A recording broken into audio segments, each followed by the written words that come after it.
Hoje, fechando o ciclo dos candidatos aí à Prefeitura de Santa Bárbara, com o médico Mário Reis. Tem 61 anos, concorre pelo Solidariedade e já foi prefeito de 2009 a 2012. Mário, bom dia, prazer recebê-lo aqui. Primeira pergunta é, por que mais uma vez tentar aí esse desejo, essa ambição de ser prefeito de Santa Bárbara?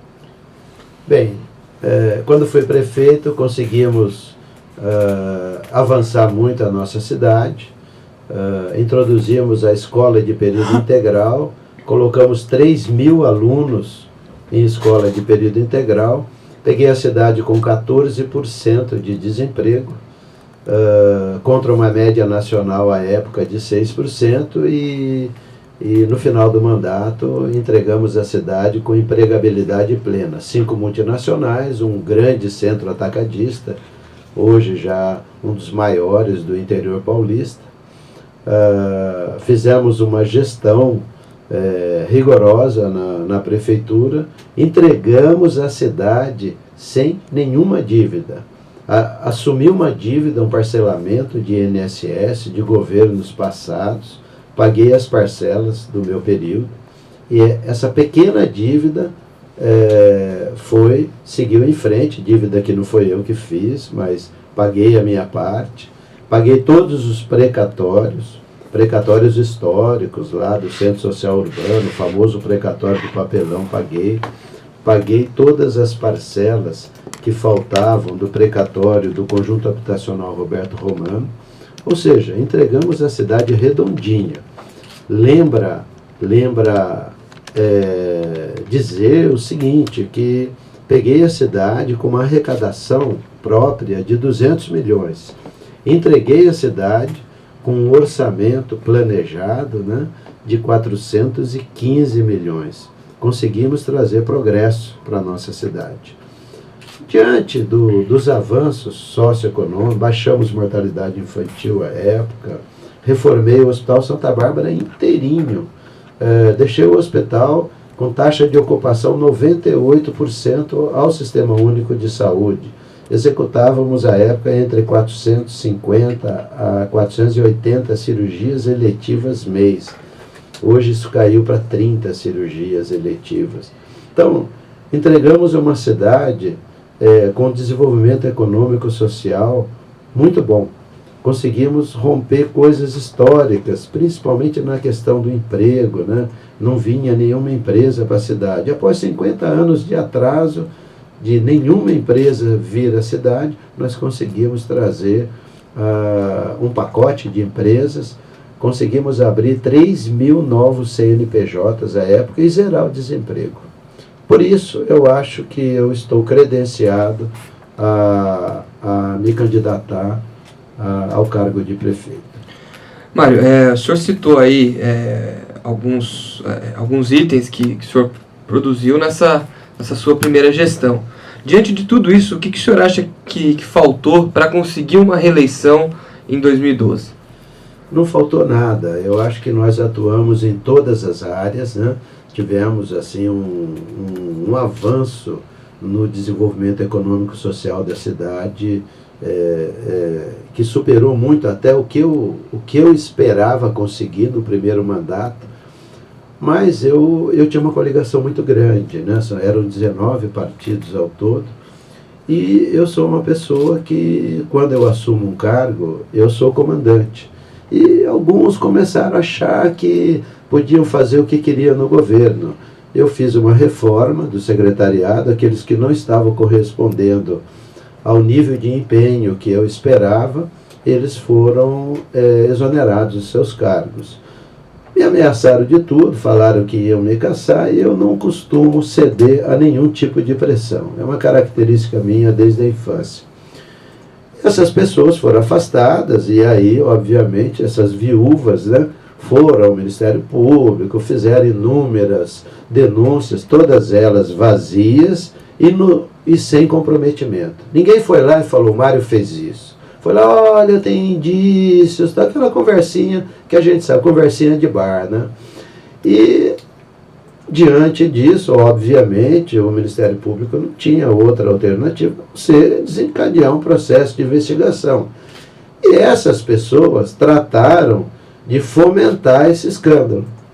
Isso repercutiu na cabeça do povo.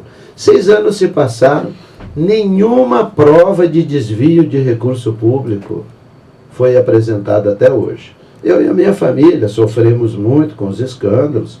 Acho que a imprensa também, à época, se assustou muito com um volume de coisa nunca visto. Mas diante do progresso que a cidade teve, só tinha um jeito de me derrotar, com mentira. E foi isso que aconteceu. Esse seu afastamento, então, na época, em razão da investigação do Ministério Público, de certa forma, tenha contribuído para essa não reeleição? Com certeza. Eu acho que foi cabal, né? Eu fui afastado por alguns meses, né? E me estranhou muito esse afastamento, embora a gente respeite a justiça, mas o argumento foi que eu poderia interferir na instrução de algum processo. 2 anos depois que tudo o que a prefeitura tinha foi disponibilizado à Justiça, ao Ministério Público, balanço contábil, mandei tudo para a sociedade civil organizada, OAB, igrejas e tal. Não tem nada a esconder, minha vida é transparente, estou há 35 anos na cidade e o patrimônio que eu tenho, eu ganhei com meu trabalho. E tanto a Americana quanto Santa Bárbara me conhecem, sou um cirurgião, graças a Deus, com um certo nome, tenho meu trabalho, minha profissão, que é absolutamente suficiente para eu cuidar da minha família, não preciso de dinheiro de prefeitura nenhuma. Ô Mário, aproveitando, a gente começou falando pelo passado, vamos fazer uma última pergunta a respeito disso tudo, né? Pois não.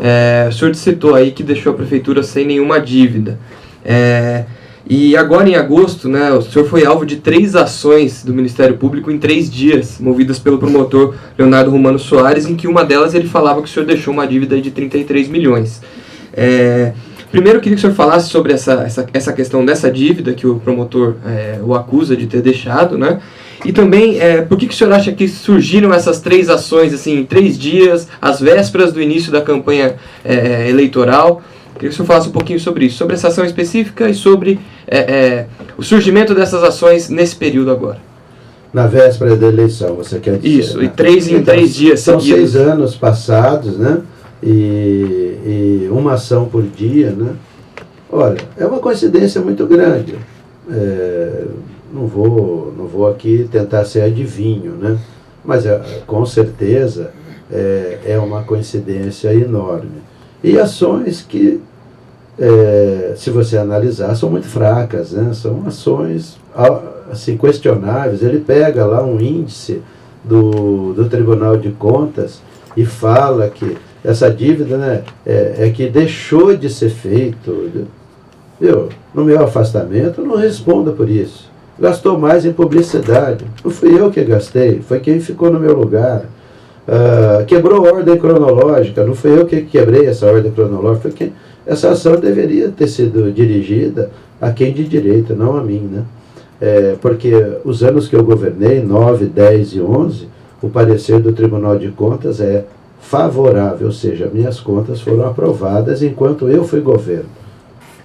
A questão, o senhor disse agora há pouco que quando foi eleito tinha uma coligação de 19 partidos. Hoje o senhor está saindo sozinho pelo Solidariedade. Foi uma experiência que não deu certo, ou seja, muita gente para interferir, para solicitar cargo. Quer dizer, como o senhor avalia a situação e a situação de hoje? Acho que cada eleição tem uma estratégia para você vencer. A estratégia daquela eleição era essa.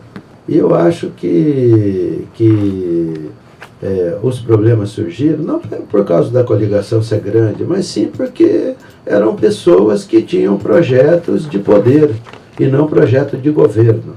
E projeto de poder, as pessoas passam por cima dos seus princípios para poder chegar ao poder. E foi isso que aconteceu. Nessa eleição, tem 6 candidatos. Ninguém precisa ter uma coligação muito grande para vencer as eleições. É muito bom, é democrático, as propostas vão ser colocadas à população. E aí, quem tiver, vamos dizer, uma melhor proposta, um melhor feeling de administração e puder oferecer à população solução para os seus anseios, vai ganhar a eleição. Falando então em ganhar a eleição, caso eleito, qual que será a primeira medida tomada para o senhor ainda no primeiro mês de governo? O que dá para chegar e fazer? Olha, é difícil falar isso, até porque nós sabemos que hoje a prefeitura se aproxima de 100 milhões de dívida. O atual governo, hoje, nós temos, assim, aí fala que não, a dívida não é essa, mas nós temos uma Santa Casa, que é o único hospital que presta serviço público para a cidade. A Santa Casa, a gente tem notícias de que a dívida dela beira 18 milhões. Se você não resolver o problema da Santa Casa, você vai dar assistência hospitalar para o povo de que forma? Então, tem essa dívida. Tem dívida com fornecedores. Tem empréstimo do DAI que vocês noticiaram, que foi feito e esse dinheiro não foi recolocado no DAI. Portanto, nós sabemos que o município tem problemas financeiros graves. Eu já tenho um projeto estratégico para resolver essa questão da dívida ao chegar à prefeitura. Mas, superado, enfim, uma ou outra dificuldade, a primeira coisa que tem que ser feita é colocar mais um pronto-socorro em funcionamento. Está pronto, deixei pronto. O atual governo deixou 4 anos fechado lá no Santa Rita, uma UPA, como vocês têm aqui na Avenida de Silos, tem uma UPA pronta. Há 3 meses atrás ele tirou vigia, usuários de droga, tal, entraram lá, depredaram tudo, roubaram encanamento de gases, cano de cobre, fiação, etc. A gente recupera isso e põe esse pronto-socorro para funcionar. Hoje o maior gargalo na assistência à saúde de Santa Bárbara é o sistema de urgência e emergência. Portanto, colocar mais um pronto-socorro significa aumentar em 50% a capacidade de atendimento de urgência e emergência na cidade. Tem que se fazer uma conversa com a classe médica, e isso eu sei fazer bem, até porque eu sou médico, né? E resgatar todos os médicos perdidos, que está uma situação difícil. Crise financeira, empresas deixando de pagar plano de saúde, povo perdendo emprego.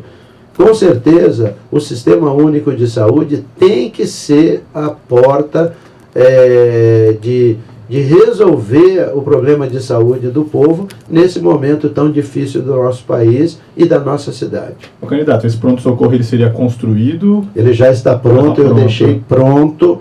E quando eu deixei o governo, ele estava pronto, faltava pintura, colocar móveis. E tem a parceria. Aliás, hoje a imprensa noticiou que a UPA daqui gasta 350 mil mês e recebe 100 mil do governo federal. Tudo isso estava pactuado, tal, e nada disso foi feito. O prédio ficou lá abandonado no Santa Rita. É uma UPA, que tem unidade de estabilização, ou seja, uma UTI semi-intensiva, enfim, mais um pronto-socorro completo para atender a população no sistema de urgência e emergência. E a segunda grande medida é resgatar os leitos de hospital.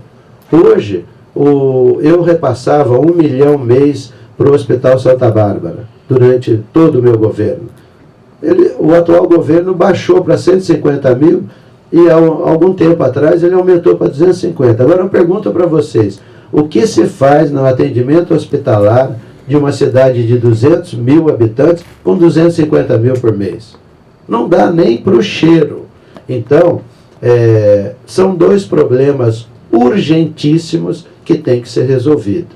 E eu vou resolver. Candidato, no caso do pronto-socorro, o senhor acha que é fácil pôr médico e equipamento lá na unidade? Acho que é fácil e vou fazer.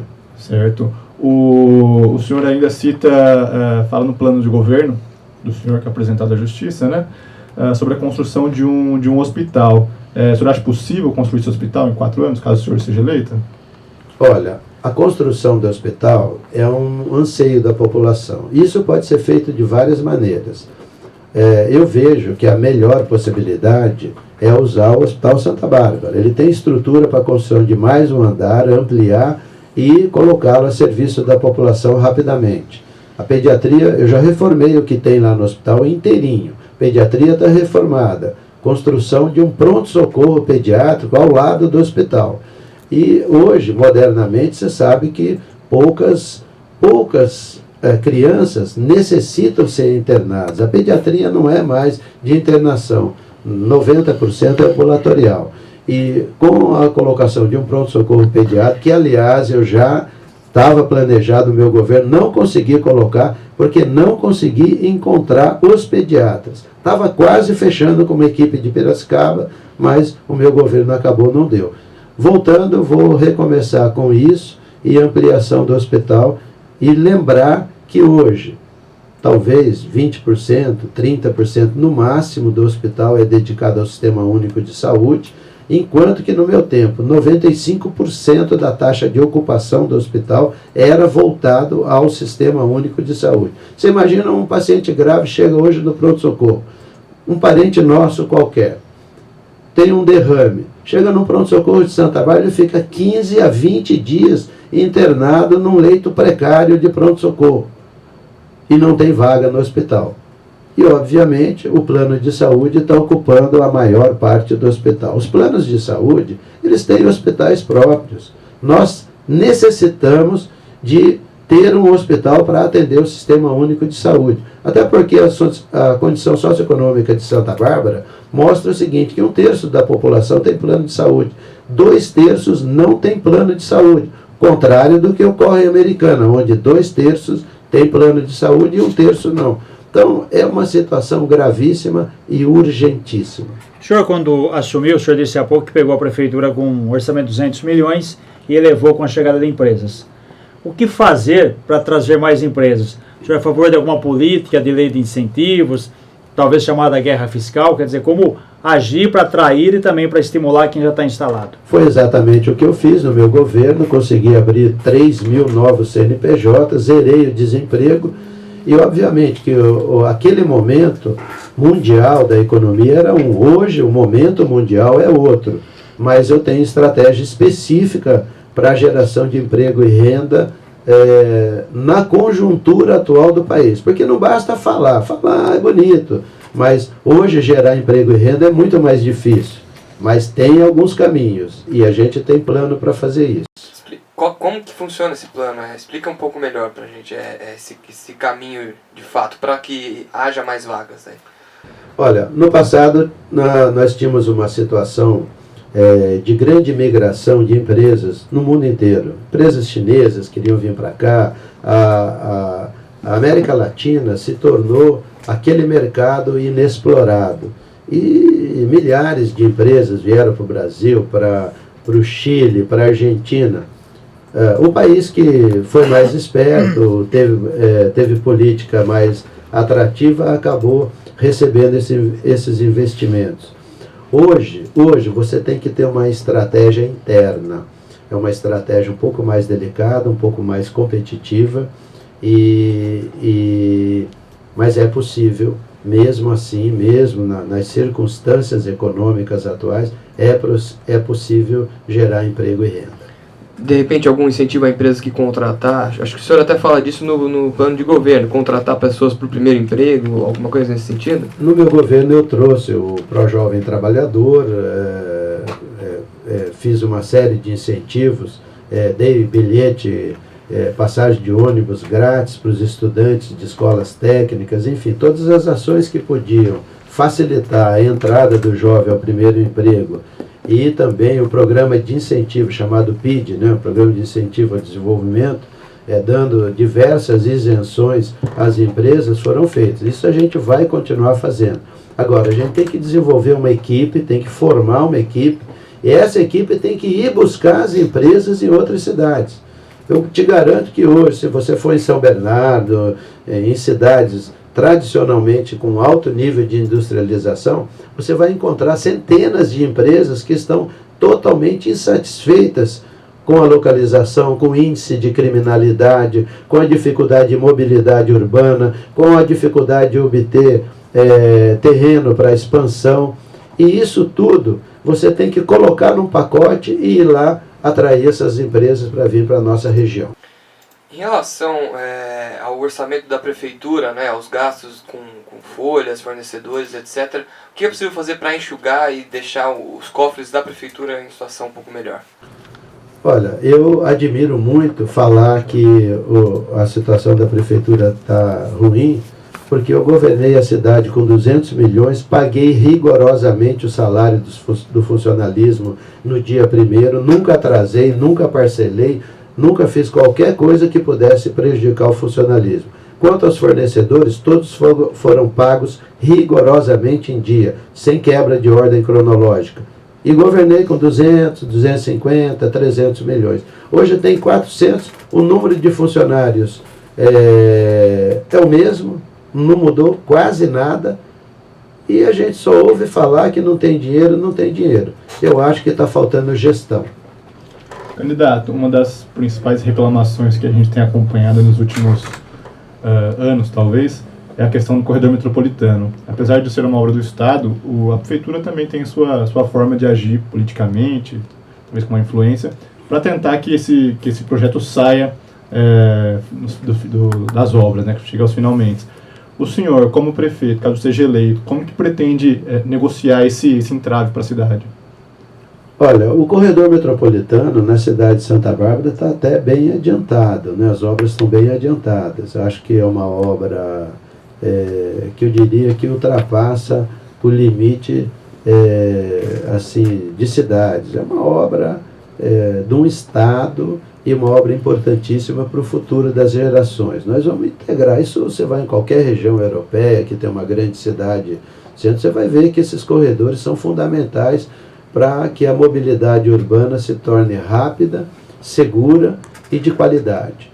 Então, esse projeto eu tenho certeza que é uma prioridade do governo do Estado. Infelizmente, essa crise econômica fez com que o governo do Estado, por dificuldade financeira, paralisasse ou atrasasse ou até diminuísse o ritmo das obras. O canal de comunicação com o governo do Estado, com certeza, são os deputados. E aí a gente tem que vir para a Americana, porque Santa Bárbara não tem nenhum deputado, né? E acessar os deputados daqui e tentar abrir esse canal de comunicação com o governo do Estado. Então, candidato, o senhor sente falta, talvez durante o seu período na Prefeitura, desse apoio dos candidatos, dos deputados aqui da região?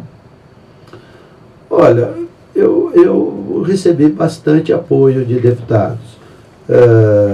Eu acho que poderia ser um pouco maior, mas também a gente tem que ver que o deputado, dentro do atual sistema eletivo brasileiro, ele acaba tendo que se expandir para uma região muito grande. Por isso eu sou um árduo defensor do voto distrital. Por isso que esse será o motivo que até hoje Santa Bárbara, que é praticamente pouca coisa menor que a Americana, não conseguiu eleger deputado até hoje. Perfeito. Mário, ainda sobre o corredor envolve integração. Falando em integração, o que o senhor fez e o que fazer mais pela Zona Leste, já que há muito tempo, né, estava esquecida, agora um pouco mais de autonomia, já que há muito tempo dependia, né, sempre dos serviços da Americana. O que fazer para que o cidadão da Zona Leste sinta mais conforto e mais facilidade para usar os serviços de Santa Bárbara? No meu governo, eu pontuei todas as dificuldades que a comunidade da Zona Leste tem e procurei resolver. Mobilidade urbana era um deles, acesso para sair do bairro, para sair do Molon 4, por exemplo, é extremamente difícil. Então a gente desenvolveu ali na chácara o projeto da rede atacadista. Com isso, abrimos aí o acesso ao Molon 4, integramos a Zona Leste rapidamente com a Avenida Santa Bárbara, e isso deu mobilidade para ir tanto para a Americana quanto para Santa Bárbara. Eu fiz o processo licitatório que trocou a empresa de ônibus. No último mês lá, uma das empresas entrou com um embargo lá, atrasou um pouco e acabou sendo finalizado um mês depois que o atual governo entrou. Mas esse processo durou aí um ano e pouco, e a gente acabou conseguindo trocar a empresa, que era muito antiga, ônibus muito velhos, né? A empresa totalmente sem CND, sem capacidade de oferecer um transporte de qualidade, integrando a Zona Leste. Portanto, e eu também batalhei muito para o corredor metropolitano. Tive diversas reuniões com o MTU e consegui mudar o trajeto, que era na Avenida Santa Bárbara para a Avenida São Paulo. E numa das conversas, eu coloquei lá, na época, o Dr. Joaquim, que era o diretor do MTU, falei, olha, Se você colocar o corredor metropolitano na Avenida Santa Bárbara, na realidade você vai construir o funil metropolitano, porque quando chega na Campos Sales e Americana, é inviável, você não vai ter rapidez de fluxo, jamais você vai conseguir que um ônibus de grande porte consiga chegar em Campinas, passando pela Campos Sales, em 30 minutos, 35 minutos, que é a programação deles. Aí ele falou, mas aonde, pô? Daí a gente foi visitar a Avenida São Paulo. Na hora ele entendeu que deveria retificar o projeto, foi mudado, e eu tenho certeza que esse corredor metropolitano, quando terminado, vai ser uma obra de importância muito grande para toda a RMC e para as comunidades aqui de Santa Bárbara e de Americana. O candidato, o transporte público em Santa Bárbara sempre foi um grande problema, né? Em todas as eleições a gente discutia bastante essa questão, havia bastante reclamação. O senhor acha que é um problema superado, que há algo que se fazer ainda? Com certeza, né? Porque no edital de licitação que eu fiz, eu estabeleci que deveriam ser construídos 200 abrigos de qualidade, com proteção ao usuário do sistema. A informação que eu tenho é que foram construídos apenas 80 abrigos. Todos os carros deveriam ser adaptados com elevador hidráulico para portadores de necessidades especiais, portadores de alguma deficiência, cadeirantes, etc. E a gente sabe que isso não está totalmente atendido. Então, tem ainda várias intervenções a serem feitas, mas com certeza a melhora é gritante comparada com a antiga empresa Viba, né? Entendi. Candidato, sobre, ainda no plano de governo do senhor, o senhor fala sobre integrar aí as forças policiais. Qual que é o seu projeto para isso? Como fazer para que trabalhem todas juntas? Existe algum tipo de central? O que o senhor pensa em fazer enquanto município? Olha, o meu projeto é a construção de bases de segurança comunitárias e a divisão da cidade em algumas regiões. Eu sou médico de formação, mas na minha atividade política eu já adquiri experiência nisso. Eu participei desde a pedra fundamental da base comunitária do Jardim Europa e conseguimos baixar o índice de criminalidade que ocorria por mês lá, 74 crimes graves por mês, baixou para 14, que ainda é muito alto, mas é uma queda significativa. Construímos a base de segurança do Jardim Europa em mutirão. Trabalhei lá de pedreiro, de servente, lá junto com a comunidade.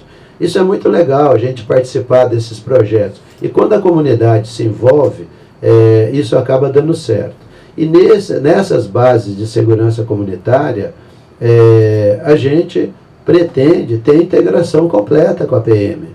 Eu acho que nós temos que juntar força. O Brasil hoje precisa juntar força para poder oferecer à população segurança pública de qualidade. Aliás, segurança pública junto com a saúde é um dos problemas mais sérios que a sociedade brasileira enfrenta hoje. E por isso, através das bases de segurança comunitária, você dá suporte, você oferece um banheiro ao PM, que o PM sai lá da unidade central, longe. Ele está fazendo um patrulhamento no bairro, ele precisa ir no banheiro, ele tem que voltar lá. Ou então entrar num bar, se expondo a risco, porque ele também é pai de família. Se ele entra no bar, tem uma tocaia armada. Então, nós temos que estruturar a rede de segurança pública para que você ofereça também uma segurança para o profissional. No meu tempo, eu troquei todo o armamento da Guarda Municipal por pistolas, que eram um revólver antigo, ultrapassado, não tinha condição de enfrentar nenhum bandido. Troquei por pistolas, eu troquei todos os coletes, reequipei toda a frota, todos os carros novos que tem hoje na Guarda Municipal, com exceção de uma perua Duster, foram frutos de projetos que eu fiz em parceria com a Gencamp. As câmeras instaladas também foi parceria com a Gencamp, projeto que eu fiz, não deu tempo de ser implantado, mas acabou sendo implantado um pouco depois. E hoje, além disso, nós temos que começar a pensar em vigilância eletrônica. Complementarmente à ação do ser humano, na segurança pública, nós temos que investir muito na vigilância eletrônica. É assim que qualquer país desenvolvido faz, e a gente sabe que a eficiência aumenta muito. Nós temos cidades aqui, como Indaiatuba, que ao implantar o sistema de vigilância eletrônica em todas as entradas e saídas da cidade, baixou o índice de roubo de carro em 95%. Vocês mesmos noticiaram isso. Então, são coisas que o administrador público tem que estar na ponta da língua para poder chegar lá e começar a trabalhar. Por falar em falta de tempo, eu gostaria que o senhor enumerasse as conquistas, né, na educação e o porquê que, infelizmente, foi falta de tempo, falta de recursos na questão da vaca mecânica. Olha, na educação, nós implantamos a escola de período integral, um modelo lá atrás, criado pelo Darcy Ribeiro, defendido com muito entusiasmo pelo Brizola, certo. E que, se a gente olhar qualquer país desenvolvido, Inglaterra, Espanha, Alemanha, o grande salto que a Coreia deu desde a Segunda Guerra Mundial até hoje, a escola de período integral é a solução. E não é o Mário que está defendendo isso, na realidade eu estou copiando. Mas a gente sabe que já deu certo. Não vamos perder tempo com ideias que custam dinheiro e não resolve. O Brasil precisa caminhar com muita rapidez para a escola de período integral, dando segurança às crianças que são de famílias mais humildes, porque estudando meio período, de repente a mãe tem que trabalhar, essa criança acaba indo meio período para a rua. E foi meio período para a rua. Existem inúmeros testemunhos de professor. Quando você recebe uma criança oriunda de escola de período integral, parece que ela vem de outro país. A educação, o jeito, o trato, como lida com o professor. Portanto, a escola de período integral, nós implantamos 3 mil crianças, deixei 2 escolas pela metade, porque não deu tempo de terminar, e se prefeito for, seguirei em frente, pelo menos mais 7, e se eu conseguir, todas as crianças do ensino municipal em escola de período integral. A vaca mecânica, ela realmente atrasou. Por quê? Pelas adequações exigidas pela vigilância sanitária. E isso tem que ser atendido, porque é produto para criança consumir, para idoso consumir. Com certeza, a padaria com pão enriquecido com farinha de soja, você dando um teor proteico muito superior ao pão tradicional. Você sabe que se você agrega proteína a uma dieta, a pessoa se alimenta e não tem fome recorrente. Então, hoje, a obesidade infantil é um dos maiores problemas de saúde pública que o mundo enfrenta. Portanto, agregar proteína ao pãozinho que a criança consome na rede pública, além de você baratear enormemente o custo, é importantíssimo como uma medida de saúde pública, de prevenção de hoje, um dos maiores problemas de saúde pública do mundo. E o Brasil está entrando nessa de obesidade infantil também.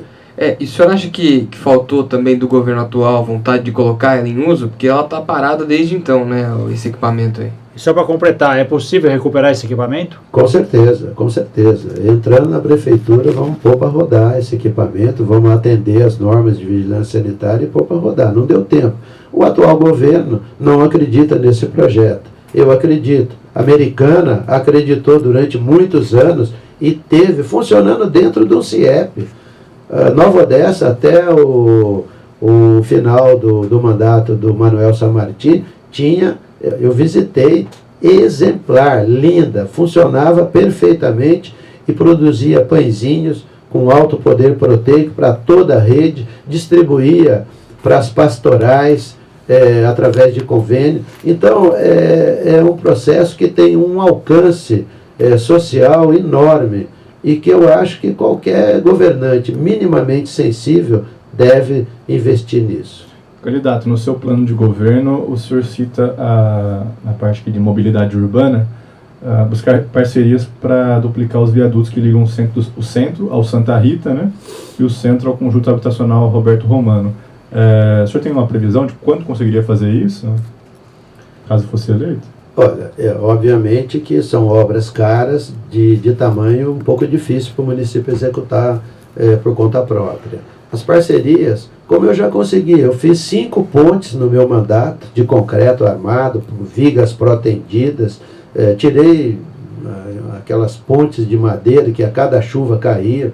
São 5 pontes de concreto, pontes de primeiro mundo, com tecnologia de proteção. Mas foi em parceria com o governo do estado e com o governo federal. Novamente, vou pegar o avião de madrugada aqui em Viracopos, vou para Brasília e vou para o Palácio do Governo. E para isso eu já tenho estabelecido inúmeros contatos políticos, porque chegando à prefeitura eu não quero perder tempo.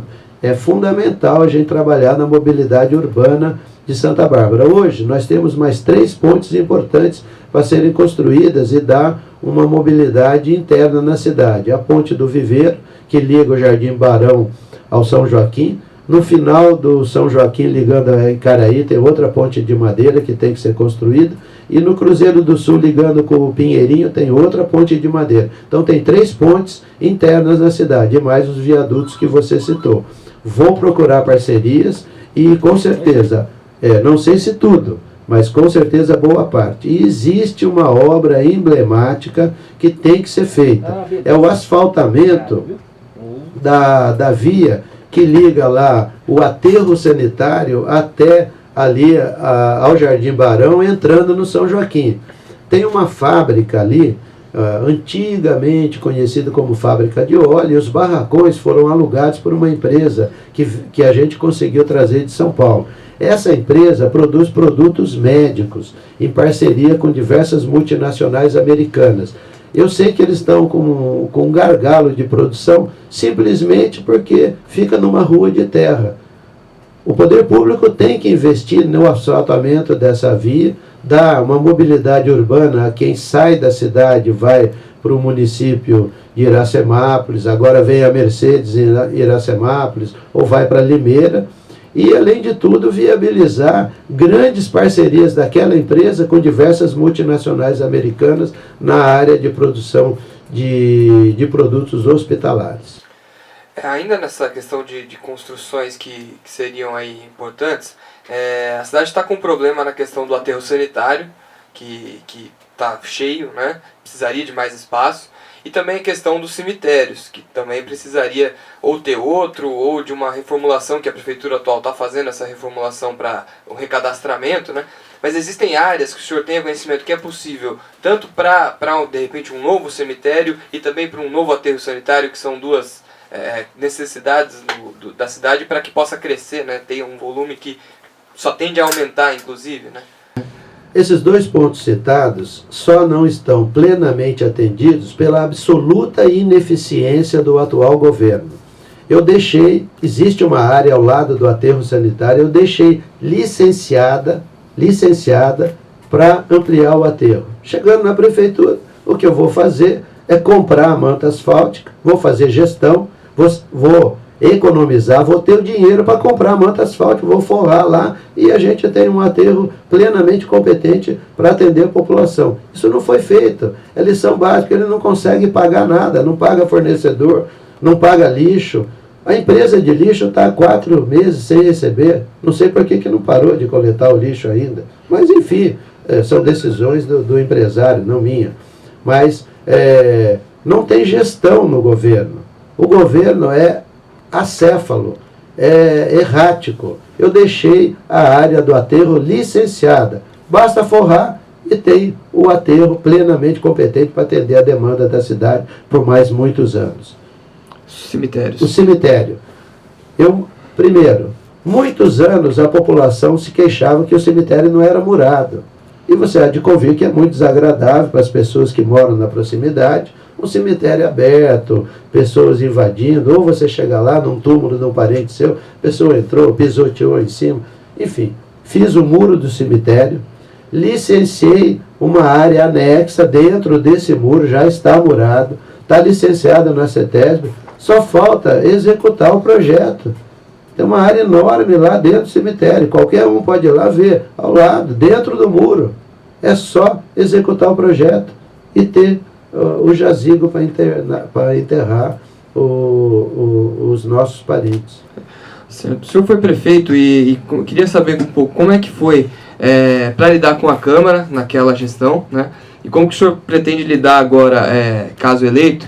Lógico que pode ser que seja outra Câmara totalmente, ou pode ser que alguns estejam ali, se reelejam também, né? E como que o senhor trabalha essa questão de negociação? Negocia cargo, negocia alguma ajuda? Como que o senhor faz para conseguir lidar com a Câmara, para que consiga ter essa governança? Olha, eu não posso... se eu levantar uma queixa contra os vereadores, eu estaria sendo injusto. Governei com o apoio da Câmara, foi tranquilo o relacionamento com a Câmara, mas o seguinte, eu acho que o vereador, ele anda no bairro durante a eleição e ele pede voto para a sua família e para a minha família. Aí o cidadão, até pelo entendimento do povo brasileiro, que não é correto, porém é assim que o povo age. Ô vereador, você veio aqui pedir voto para mim, tem um bueiro entupido, tem que roçar essa margem, tem que limpar a rua, tem que fazer uma lombada. Então, eu parava reuniões com deputados, com grandes empresários que eu estava tentando negociar a vinda para a cidade, qualquer tipo de reunião que eu estivesse. Se um vereador fosse no meu gabinete, eu parava a reunião, pedia licença, saía e atendia o vereador. O vereador, ele é massacrado pelo povo se ele não atender as reivindicações, porque foi ele que foi pedir voto lá na porta de cada cidadão. Portanto, tem que tratar o vereador com todo o respeito e tem que atender a demanda do vereador. Isso é uma questão. O senhor entende que essas demandas elas são simples, então, pelo modo geral? Não é muito simples, muito simples. Não é complicado? Não, muito simples. Imagine o seguinte, o vereador vai lá, você atende, e esse vereador, ele está andando no bairro, ele é o seu olho no bairro. Você está atendendo, atrás de cada pedido, tem uma família, tem um grupo de pessoas, portanto, você tem que atender o vereador.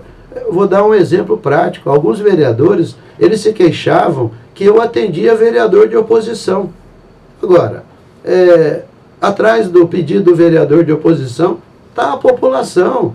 Eu não enxergava partido, eu enxergava a cidade e a população que estava atrás de cada pedido do vereador. E procurava, dentro do razoável, né, atender a todos os pedidos. Óbvio que de vez em quando vem um ou outro pedido que não tem cabimento, mas na grande maioria o vereador é o seu soldado lá no bairro.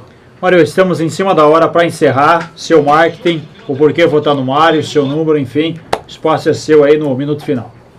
Bem, Barbarenses, eu assumi a cidade com 14% de desemprego contra uma média de 6% nacional à época.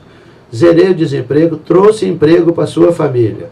Adquiri uma área de 330 mil metros quadrados, 15 alqueires aproximadamente às margens da Avenida Bandeirantes, para construir o Parque Tecnológico, que vai beneficiar toda a nossa região, trazendo emprego de qualidade e permitindo que os jovens hoje que façam uma faculdade, que tenham um curso superior, eles tenham emprego de qualidade aqui na região e não tenham que migrar para outras regiões. Peguei o Hospital Santa Bárbara, que há 35 anos eu conheço, totalmente deteriorado. Reformei e reequipei e coloquei ele praticamente 100% a serviço do Sistema Único de Saúde, a serviço da sua família. Consegui verbas, postinhos, tudo para melhorar a qualidade de vida da sua família. Pense nisso na hora de votar, vote pelo progresso, vote 77 Mário Reis. Muito obrigado ao Mário, a gente volta amanhã um pouquinho mais tarde, amanhã não tem sabatina, amanhã a gente volta com o Liberal no ar das 11h30 ao meio-dia. Na segunda-feira a sabatina começa com os candidatos a prefeito de Americana. Um abraço a todos, obrigado, até amanhã. A gente volta no Liberal no ar, primeira edição às 6h30, tchau.